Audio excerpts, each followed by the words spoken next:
Bueno, hola a todos, yo soy Crisis y quiero darles la bienvenida a un nuevo video.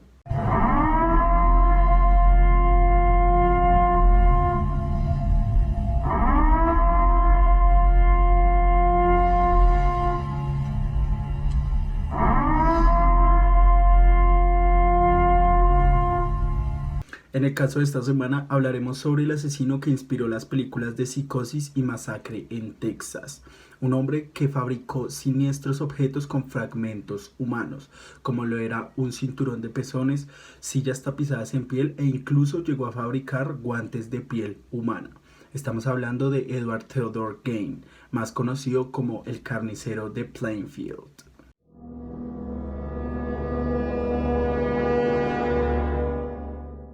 Edward Gain nació el 27 de agosto de 1906 en el condado de La Crosse, ubicado en Wisconsin, Estados Unidos. Su padre, George Gain, tenía problemas con el alcohol y era dueño de una tienda de comestibles. Por otra parte, Augusta Lerche, la madre de Edward, era una persona luterana que tenía miedo de Dios. La familia la completaba Henry Gain, quien era el hermano mayor de Edward. Los Gain se mudan 8 años después del nacimiento de Edward a una granja de 80 hectáreas ubicada en el pequeño poblado de Plainfield. Allí se empezaría a crear una relación amor-odio entre él y su madre, comenzando así a forjar su historia. La madre de Edward era una religiosa compulsiva que creía en el apocalipsis, así que obligaba a diario a sus hijos a leer la Biblia, específicamente en el Antiguo Testamento. Augusta no creía en la amistad, por lo que solía castigar a sus hijos si los veía jugando con sus compañeros. Algunas versiones aseguran de que Edward Gain era un buen estudiante. Sin embargo, sus vecinos salieron a desmentir este hecho. Edward tan solo llegó hasta séptimo grado. Allí decidió retirarse para dedicarse a las labores de la granja. En 1940 su padre fallece, lo que obligó a los hermanos Gain a salir a buscar trabajo. Edward laboró la mayoría de tiempo realizando pequeñas tareas o cuidando a los hijos de sus vecinos. Siempre se mencionaba que Edward solía entenderse más con los niños que con los adultos. Aunque era un joven fuera de lo común, sus vecinos confiaban en él y lo definían como un niño raro pero inofensivo.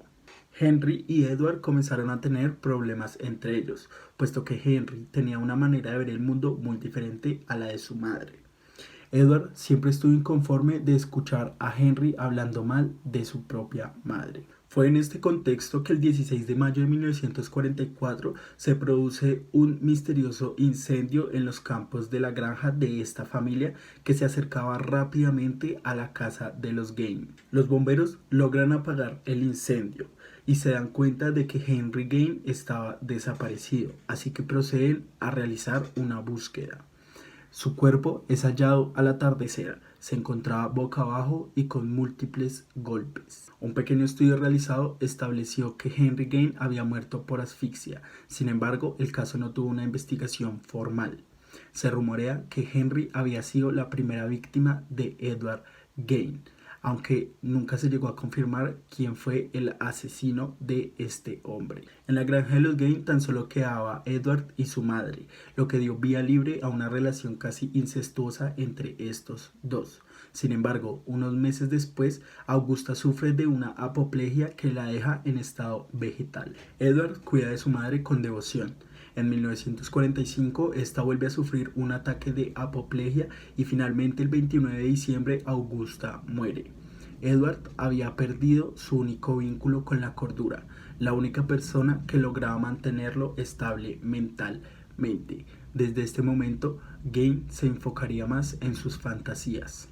Edward empezó a frecuentar un bar que se encontraba en Plainfield y que atendía Mary Hogan, una mujer que había llegado desde Dallas y que tenía una personalidad bastante fuerte. El 8 de diciembre de 1954, la cantinera se encontraba cerrando su local. Sin embargo, Edward llega y esta lo deja entrar para que se tome un café. Edward aprovecha la soledad del local y decide dispararle con un revólver calibre 32 en la cabeza a Mary Hogan.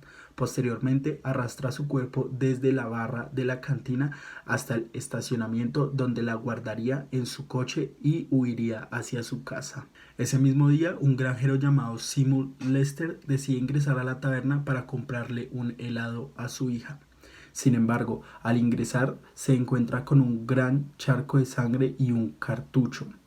Posteriormente decide seguir el rastro de sangre que lo conduce hasta el estacionamiento y allí logra ver con claridad las marcas de los neumáticos de un carro encima de la nieve. En el pueblo se empezó a rumorear que Mary Hogan había sido secuestrada por la mafia. Edward Gein solía bromear acerca de esto diciendo que ella no estaba secuestrada sino que él la tenía en su granja.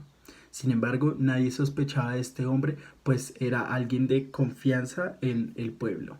En el anochecer del 15 de noviembre de 1957, Edward Gein ingresa a una ferretería que era atendida por Bernice Gurdon y de la cual era un cliente habitual. Allí compra un galón de líquido anticongelante y acuerda con Bernice de pasar a recogerlo en la mañana. Al día siguiente de este suceso comenzaría la temporada de caza de ciervos en Plainfield, temporada que consistía en que todos los hombres del pueblo desfilaban hacia el bosque y volvían al atardecer exhibiendo los ciervos que habían cazado como trofeos.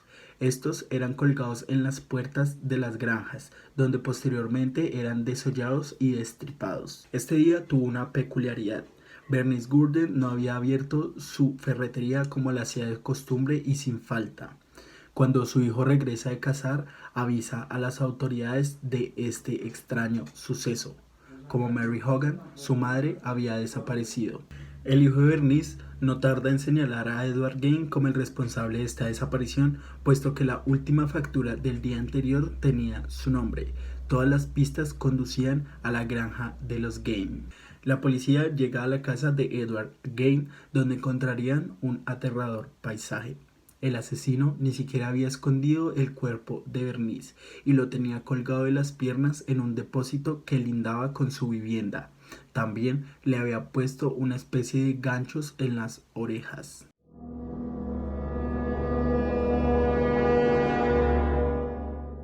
La policía concluye que Edward iba a utilizar el cuerpo de Bernice para decorar su casa como lo hacían los granjeros con los ciervos. El asesino la había destripado. Para él, ella era su trofeo. Frente a la estufa encontraron su corazón y una bolsa negra que contenía la cabeza de Mary Hogan. La granja no tenía luz, por lo que la policía tiene que ayudarse de linternas para lograr investigar la escena. Junto a una pila de basura de más de una década encontrarían una terrorífica imagen. Edward Gein tenía en su granja múltiples fragmentos humanos con los que construía objetos, como lo eran cuencos hechos de cráneos, una papelera hecha de piel, sillas tapizadas de este mismo material e incluso llegaron a encontrar los famosos guantes de piel humana.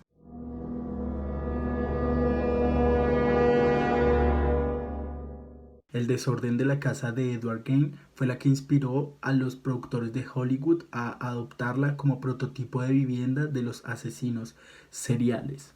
La policía decide ir a la habitación de arriba. Esta se encontraba cerrada con llave, por lo que estaban preparados para lo peor. Para su sorpresa, esta habitación era la más limpia. Este lugar era donde Edward había cuidado de su madre.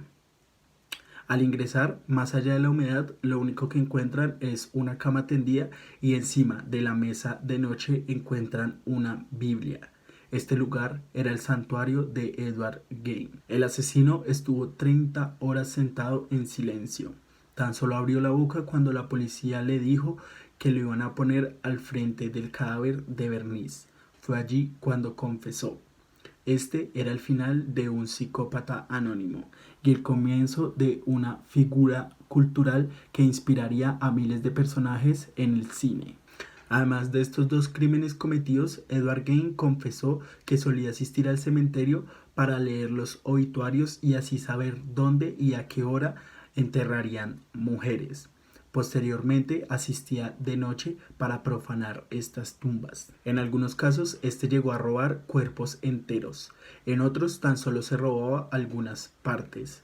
Edward siempre negó haber mantenido relaciones sexuales o haber cometido canibalismo con estos cuerpos, puesto que él decía que olían mal. Nunca se llegó a establecer cuál era su objetivo. Algunos investigadores decían que él quería convertirse en mujer, puesto que usaba las máscaras hechas con los rostros de sus víctimas y postraba genitales femeninos encima de los suyos.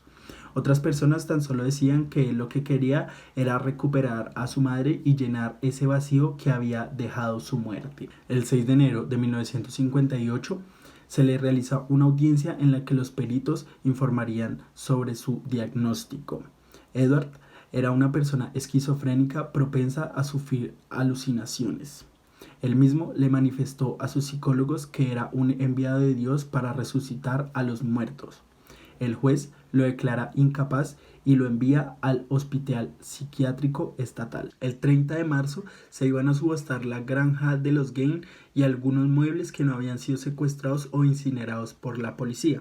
Sin embargo, el pueblo de Plainfield amanecería con una densa columna de humor negro. Alguien había incinerado la granja de los Gain. Muy pocas cosas sobrevivieron, entre estas su auto, que fue comprado por un empresario para realizar espectáculos. Cuando Edward se enteró de la noticia, ni siquiera le importó y dijo que estaba mejor así. Edward Gain era una persona que se comportaba bastante bien en el hospital psiquiátrico, esto según los empleados del mismo. En 1968, una junta médica notifica a la justicia de que él está listo para ser juzgado. Después de 9 días de audiencia, es hallado culpable por el asesinato de Bernice Gurdon y es enviado de nuevo al hospital psiquiátrico. El 26 de julio de 1984, un paro cardiorrespiratorio sería lo que acabaría con la vida de este asesino. Edward Gain sería enterrado junto a su madre Augusta en el cementerio de Plainfield. Poco tiempo después, alguien roba su lápida. Sin embargo, la policía logra recuperarla y decide guardarla en la oficina del sheriff. La tumba de Edward Gain es fácil de identificar, puesto que varias personas, fanáticos de este personaje, suelen ir a dejarle cartas y flores. Y hasta aquí llegaría entonces el caso de Edward Gain. Quisiera saber ustedes qué opinan acerca de este personaje que inspiró a múltiples directores de cine para crear asesinos seriales en las películas de Hollywood. A mí la verdad me pareció un caso bastante impresionante y sobre todo me parece impresionante los artículos que él realizaba con partes de los cuerpos de sus víctimas. Si les gustó el video le pueden dar like aquí abajo, pueden compartirlo con las personas que crean que les interesa este tipo de videos, pueden también dejar su comentario. Y si no me siguen en Instagram, aquí abajo les dejo el link para que vayan a seguirme. No siendo más, nos vemos el otro jueves en un nuevo video.